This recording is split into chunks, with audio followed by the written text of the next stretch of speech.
Welcome, listeners. This is the one about social media. There's a lot of press when talking about anxiety and stress and depression, about getting off of social media. So I wanted to give my take. Now, this is just my opinion. I think social media can be good, can be bad. Like many things in life. Food is good, food is bad. Eat too much of it, it's bad. Have too much social media, maybe it's bad. Like anything in life, things have to be taken a certain way. You can read a great book and gain great knowledge, or you can read a book that just has a storyline and doesn't go anywhere and is nothing. Everything is choice. What you choose to read, what you choose to eat, what you choose to do in your life. A movie you choose to see. You have two movies to choose from. One could be absolutely wonderful, and there's another one that's just a terrible waste of time. Maybe you went through that before in your life. So everything is choice. So let's get to social media. We look at what is bad about social media and what everyone is saying in regards to the topic of my podcast, which is stress, anxiety, and depression. And they say that you can gain a bad self-image by looking at other people who are too perfect or looking at other people's lives and saying your life is terrible. But that's a choice to go on those people's social media. When you choose to go there, it's a choice. No one forced you to go there. Why you go there, I don't know. Only you know the answer. What we're saying, what I'm thinking, is that there's a lot of good in social media, and I'm going to share with you right now what you can do if you guide yourself to the right places. So, for example, there's a lot of Instagram and Facebook on wellness, on people that practice yoga, on people that practice self-image and well-being and positive thoughts, and they give you positive thoughts and positive sayings. There's lots of that on Instagram. I send my friends clips from them all the time, which they appreciate to start your day, positive thoughts for the day. Lots of that is on there to motivate you. There's positive things to gain weight, lose weight, learn magic. There's anything you want to do in life is on the internet or on social media. There's plenty of it. And so you can fill your life with goodness from it. You don't have to turn to the ones that make you feel bad about yourself at all. Not necessary. Music. Let's talk about music. Music fills your soul, your heart. Now, if you're into instrumental, you can have instrumental music and play while you're working.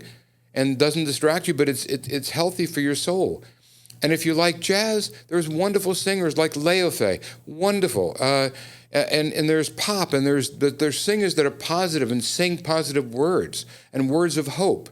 Find singers in different categories. Find people that talk about different subjects that you like.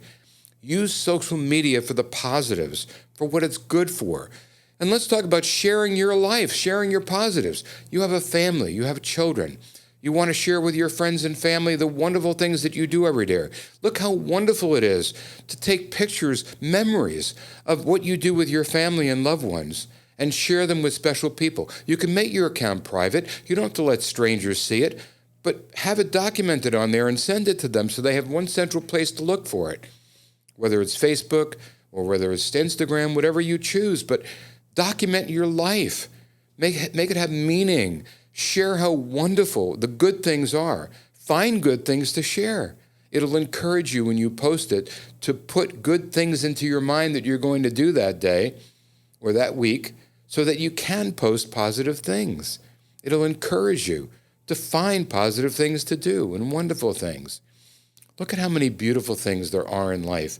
Just walking outside, looking at trees and grass and going to Murakami Gardens and taking pictures of that for your family and going to botanical gardens and going to the animal and to zoos. Anything that makes you feel good about yourself and resonates with your heart. There's so much good that you can do on there. You can go and take pictures. And if you can't, go find the sites of those that post the animal pictures and send them to your friends. I don't know if they're still out, but there's a wonderful one I love on Instagram called The Beagle and the Bun.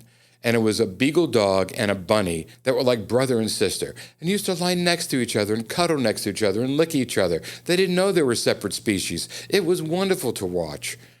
And now when the rabbit passed away, and it was a very special rabbit, And you could see from their post, if you go to the Beagle and the Bun, all the past videos they had together was wonderful. But they looked for a year, and they finally found another animal that would resonate with the Beagle, and it was a cat, of all things. And they felt that the cat was reincarnated from the rabbit because it had the same feelings of love and would lick the dog and lie next to the dog and would do everything the rabbit would do. And so it's heartwarming. And there's many other people that post wonderful sights with their animals. So if you want to smile, if you want to share with your family that loves animals, go to find these things. Don't look for posts of people that post negative things. Don't look for people to tear you down or someone that's perfect in every way and makes you feel bad about yourself. There are many people who post things that are real and natural and post about their struggles too, that they're going through the same as you. Use social media for positive things. Use it for learning. Use it for acknowledgement of how wonderful things are in the world. Even pictures of Europe. I have many people I follow that post beautiful pictures of their European travels. I love seeing that. And if you like to travel and you can't get out, just go to their sites and see them. And you can go to websites. Use the web for pictures of Europe. Use the web for anything that motivates you to smile. Smile every day. That's what it's all about. Be happy. Be thankful that you can see, that you can that you can visualize these things I'm telling you to go look at. Be thankful that you have shoes. Some people don't have shoes. Be thankful of the little things. Be thankful that you have a change of clothes every day, because some people don't. There's always something to be thankful for. However we feel, our life is at the bottom. There's somebody who's worse. And not that we wish to know about these things or we wish ill on anyone. It's just that we have to recognize how lucky we are in any possible way. And when you go to sleep at night, I believe in saying what I'm thankful for. And I've said this many times. Tell the universe or your God that you believe in or anyone that will listen what you're thankful for every day. Because there's many things to be thankful for. So, is social media bad? Could be.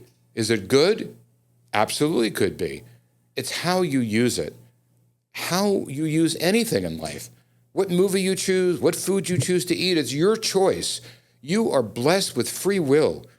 Use social media for the better.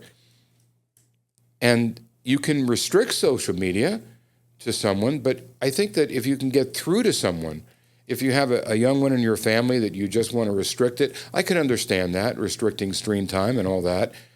But if you show them these beautiful things that I'm talking about and how they can gain a perspective of life from them, how their life can change for the better by experiencing all this beauty. You know, on my Instagram, which is Boca CEO, no space, I don't post anything. I'm going to put some clips from my videos on the podcast on there eventually. But right now, it's mainly just the circles underneath my profile where I have 300 most beautiful pictures of sunrises, sunsets, pictures of Europe, and some singers that are from Australia, Ireland, England. You know, I do post some of that. But basically, all my friends that want to smile in the morning and don't have time to look for pictures on their own, they go to my Instagram, the Book of CEO, and they go to the circles and they pick these pictures and they look at them. It changes your life when you're looking at beauty. It really does. So whether it's mine or anybody else's, just try it. Go to someone's site that has photography. There's so many good ones on there. Try to change your life by smiling every day. You know, it takes more muscles to frown than it does to smile. You'll get wrinkles faster when you frown. Try smiling. Try looking at something to smile about. If you don't want social media, grab a picture out of a magazine of something beautiful and look at that every morning. Find some way to resonate with life. Find some way to enjoy life. Find some way to learn something new every day. That's what it's all about. If you stagnate, you don't grow, you stay where you are, that's not very promising. But if you learn one new thing every day, one thing that you didn't know before, one new thing every week, one new thing every month, your life will exponentially grow. I've enjoyed talking with you. I hope this doesn't offend anyone when I talk about social media. I know that some people are truly against it. I hope that I've shown you how it can be beautiful and how you can utilize it to your advantage. Until next time, listeners, I wish you a wonderful day.